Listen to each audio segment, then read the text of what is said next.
Ça pourrait être vous. Vous êtes-vous déjà demandé où vous seriez si l'évangile de Jésus-Christ ne vous avait pas atteint? Seriez-vous encore en vie?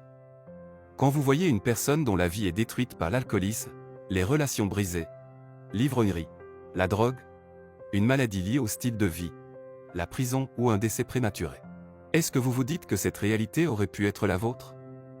Mais Dieu nous a délivrés de la puissance des ténèbres et nous a transportés dans le royaume de son Fils bien-aimé. À présent, rappelez-vous comment l'Évangile est arrivé jusqu'à vous.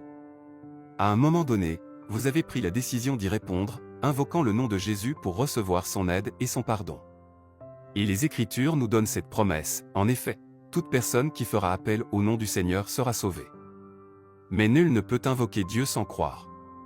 Et nul ne peut croire sans d'abord entendre ou lire l'histoire de Jésus, sa mort, son offre de pardon et sa grâce salvatrice. Car, la foi vient de ce qu'on entend, et ce qu'on entend vient de la parole de Dieu.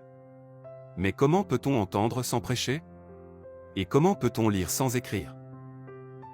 C'est pourquoi, tant qu'il en est encore temps, Dieu nous appelle à continuer d'offrir aux autres la même opportunité qu'il nous a donnée autrefois. Nous pouvons témoigner personnellement de notre situation. Mais là où nous ne pouvons pas aller, nos dîmes et nos offrandes peuvent pénétrer. Ce que Dieu a placé entre nos mains, bénédiction tangible ou intangible, peut lui être rendu et utilisé pour répandre l'Évangile dans le monde entier, même pendant notre sommeil. Plus nous partageons, plus Dieu nous donne, afin que nous puissions continuer à partager. Jésus a dit, « Donnez, et il vous sera donné, une bonne mesure, serrée, secouée et qui déborde, sera versée dans votre sein. Car on vous mesurera avec la mesure dont vous vous serez servi. » Alors que nous rendons aujourd'hui notre dîme et nos offrandes de promesses, mettons Dieu en premier et nous-mêmes en dernier.